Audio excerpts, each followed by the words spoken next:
Good evening, ladies and gentlemen.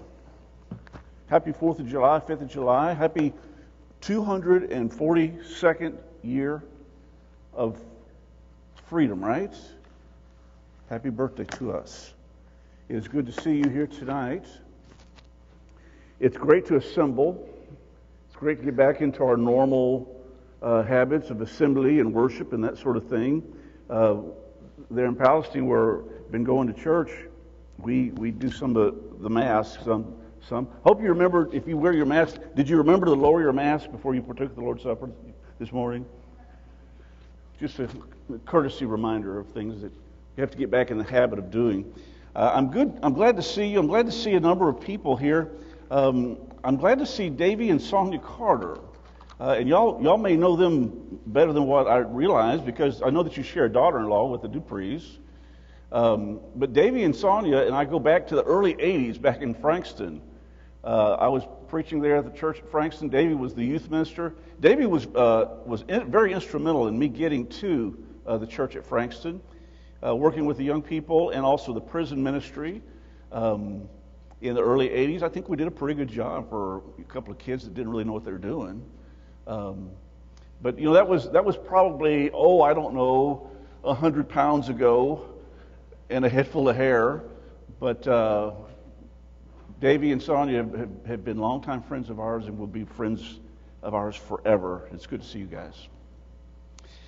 So we've been raising the question, what kind of people does God use? And last Sunday evening we talked about this individual named Jephthah. And his name is listed in the Hall of Faith of Hebrews chapter 11.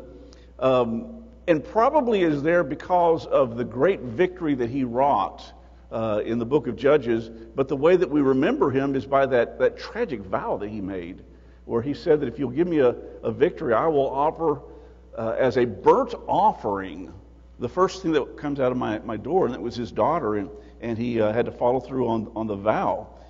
But it raises the question, well, how can God use somebody like that? And the reason why God can use somebody like that is because that's the only kind of individuals he has available to him.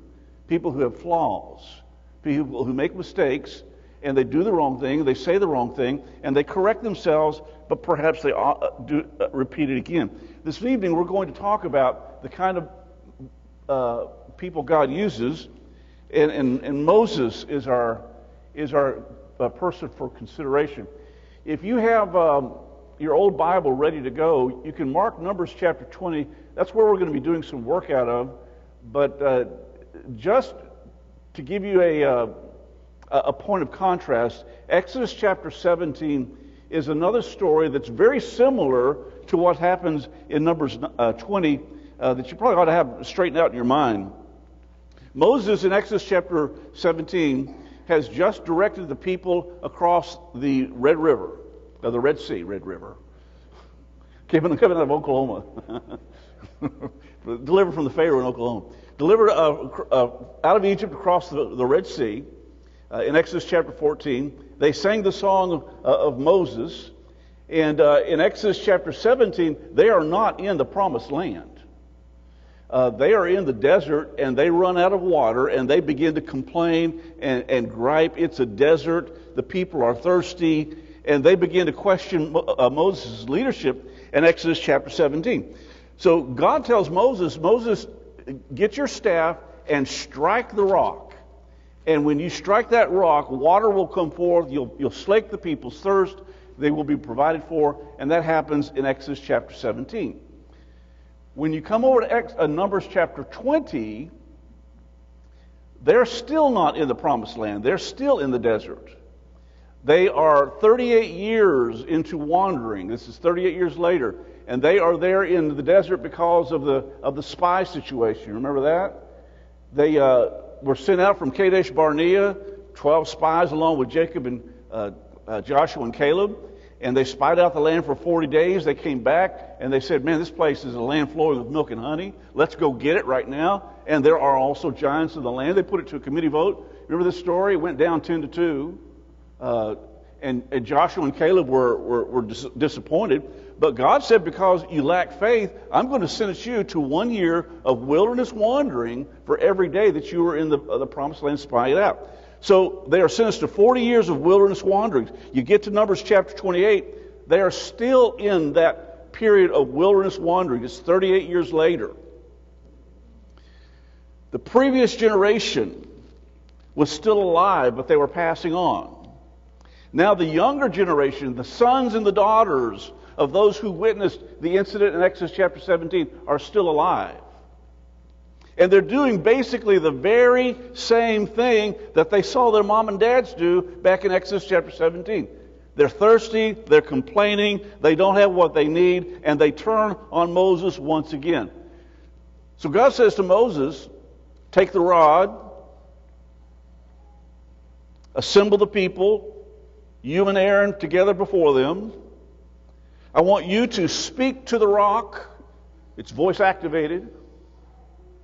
Speak to the rock, and before their eyes you shall give forth water, and thou shalt satisfy the thirst of the people. Moses has to be thinking, man, this is like deja vu all over again. I've seen this back in Exodus chapter 17. And they're very similar, but they're two different points. One's 38 years before, one's right after they came out of Egypt, the other one's right before they're entering into the promised land. That's Numbers chapter 20. So let's take a minute and talk about the people that are involved and how they complain. You know, they start complaining, and whatever you have to say about these people, they are world-class complainers. I mean, they know how to do it. And it's kind of like, I don't know if you've ever been on a field trip with like a group of fifth graders. I mean, nothing's right, it's too far, it's too long, it's too short, it's too hot, it's too cold. When are we going to stop? When are we going to get there? And nothing is right, and they whine the whole time. But these guys, they start to complain and attack Moses. And did you catch what they said in Numbers chapter 20 and verse 3? They said, we would have died. Would that we had died back in the desert. I mean, they start with the hottest cake on the oven and say, we should all die. Why did you make us leave Egypt? Why did you bring us out here? We could have died back there. And they just start piling on. But the second tactic that they employed was they went historical. Now, they're hysterical for sure, but they also go historical. Do you hear about the guy that had a fight with his wife and came to church and talked to the preacher? Said, "Man, we got to talk because I had a fight with my wife. She went plumb historical on me." And the preacher said, "You mean hysterical?" And he said, "No, historical. She told me everything I did wrong in my life." Well, they're not only hysterical, but they're also historical. They go back 38 years. 38 years when they came out of Egyptian bondage, and so they said, "Why did you bring us out here? We could go back and die with our brethren back at the beginning." Why would they do that? Why would they go back that far to make this point? The lesson here, the takeaway for us, is something along these lines. They had a legitimate need, but they went about meeting that legitimate need in an illegitimate manner. They needed the water, no question about that. But instead of getting water, they started questioning Moses' leadership and his decisions and his guidance. And maybe when you heard that, that's all you needed to know. Because you've been in a situation where you've had legitimate needs and you went about processing those needs in a proper way. But for them, it was water, it was leadership, it was attacking the guidance, and I mean, they just cut Moses. For us, it may be something like a job. Everybody has to have a job. Everybody has to work. Everybody has to have some way of making income, of making money. But then we go about getting that job in an illegitimate manner. Perhaps instead of developing our skills or networking or going out to places where there's conferences and that sort of thing, instead of doing things like that, we pad our resume. And we make our resume to look like something that we're not. Until we get in the interview, right? And the guy across the desk wants to know about that Congressional Medal of Honor that you won. Or that prize that you won, that Peace Prize, the Nobel Peace Prize. Tell us about that. Or here's a student who needs to pass the class. And instead of applying himself or coming in after class for tutorials or showing up before school and getting some extra help or asking for more opportunities to get the unit under control, he decides, well, I've got to pass the class, but I'm not going to work any harder, so I'm just going to cheat on the test. Everybody's got to pass the class. It's a legitimate need. But trying to solve the need in an illegitimate manner is the mistake that the children of Israel made here in Numbers chapter 20. So what does heaven do with this second generation of gripers? A second generation of people who act exactly the same way their parents are acting, griping and complaining. And the answer is that God provides. Hey, look what I did. God provides. In the face of their griping, in the face of their complaining, He gives them exactly what they need. Is this the first example of grace in the Bible? Probably not, but it is an example of grace where He doesn't provide because of their faithlessness or faithfulness. He provides because He promised He's going to give them water, and He's going to take care of them. Heaven is not going to give up on us regardless of the generational sins that we have to battle. God has made promises to be with us, and no matter what the desert looks like that we have to go through, those promises are still in place. For instance, let's suppose that you were raised in a home where your parents were alcoholics.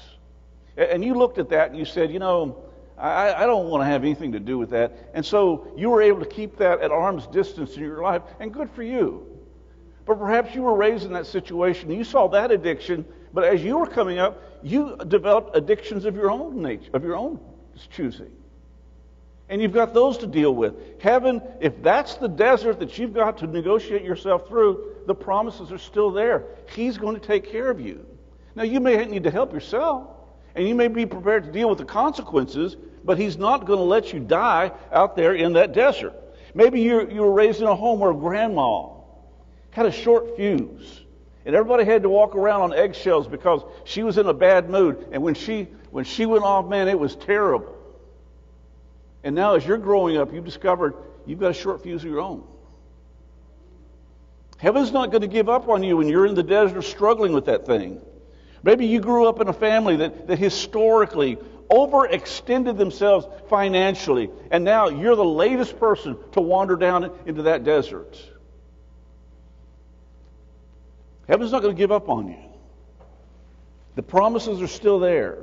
It doesn't mean that the consequences will be taken away, but it does mean the promise of the presence of the God of Abraham, Isaac, and Jacob will be with you in the desert. These second generational whiners, don't forget, they still got to enter into the promised land. What kind of people does God use? He uses people just like this. Not because they deserve it, but because heaven promised it. Let's look at Moses. Numbers chapter 20, it says this, and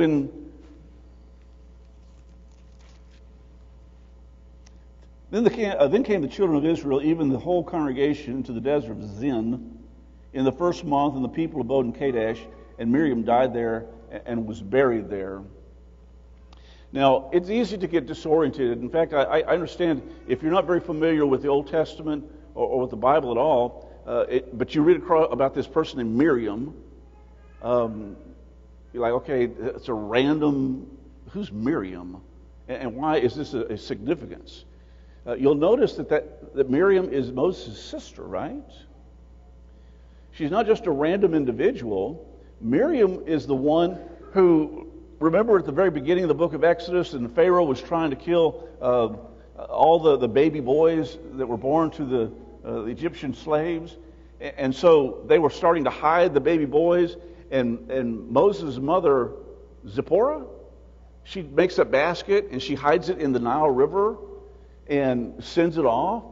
And Miriam was the one who kind of hung around in the weeds and watched that basket. And Pharaoh's daughters found it, And Miriam comes up and she says, would you like for me to find somebody to take care of that for you? And so Moses' mom gave him up to the Nile River, but she got him back through the instrumentality of Miriam. Miriam's not a random individual. But Miriam is, in chapter 20, reported as having died. And so the writer writes that piece of information to let us know that Moses is going through a difficult period in his life. It's a very difficult time. He's 38 years in the wilderness wanderings. He's seen a lot of people die. He's seen a lot of good people die. And now it finally happens to his family, and his sister has died too. He's going through a period of grief, and things are changing for him. And you would think because of that, the children of Israel would cut him some slack. They don't do that. They cut him. And they say ugly things to him, like we could have died back in Egypt. But Moses reacts to that in a very noble way at this point. He takes this matter to the Lord. And he gets very, very specific instructions. He's told to do three things in verses 7 and 8. He says, the Lord spake unto him, saying, take the rod, and gather thou the assembly together, thou and Aaron thy brother, and speak ye unto the rock before their eyes, and it shall come forth his water, and thou shalt bring forth to them water out of the rock, so thou shalt give the congregation and their beasts drink. He's got three jobs. Number one, assemble the people. Next, take the staff. Number three, speak to the rock that it should bring forth water. Now, three things that Moses has to do. What's the significance of those three things? Now, you remember the rod, right? Remember when God sent Moses into the Pharaoh, in the book of Exodus, and Moses, your job is to say, let my people go, that they may come out in the wilderness and worship me. And Moses took a rod that he had in his hand, and he threw it down on the ground. Remember that story? What happened to that rod? Turned into a snake, right? And the Egyptian magicians, they did the same thing. They threw down their rods, they turned into snakes. But Moses' rod swallowed up those other snakes. That was the rod, that was the staff that Moses carried. You remember when Moses was bringing down the plagues, when he dipped the tip of that rod into the Nile River, it ran red with blood. You remember that story? One of the plagues? That was the rod that Moses held out over not the Red River, but the Red Sea, and parted the waters so the children of Israel could walk across like they were walking on dry ground. That rod symbolized the presence, the ruling presence of God. And when that rod appeared, you better pay attention. It represented God's word. Now he says, assemble the people. These people have roundly criticized Moses and Aaron. And what God is trying to do here in Numbers chapter 20 is he's trying to say, I want these people who are criticizing you to know that you're still my guys, that I'm still working through you. And so you assemble the people, Moses and Aaron, they're together. And then he says, speak to the rock. And it's not just the speaking, but the people get to see that it's through Moses being obedient to the Lord that the water comes forth. And these commands are designed to support and affirm the leadership team of Moses and Aaron in front of people who are very critical and are rejecting that leadership. He's got three things to do. Three things to get right. Can he handle it? So Moses assembles the people. And the unfortunate thing that happens is that Moses rebels. He's not faithful to God's word. Is it a product of grief? Is he under pressure? Is the wear and tear of 38 years of wilderness wanderings getting to him? Yeah, probably all those things. But once he gets all the people there, instead of addressing the rock, Moses turns and addresses the people. And he begins to say something like in verse 10, "Hear now, ye rebels." And you might circle that, ye rebels. It's going to appear a couple of times in this chapter. "Hear now, ye rebels, shall we bring you forth water out of this rock?" And Moses lifted up his hand and smote the rock, guess what, with the rod. How many times did he smite it?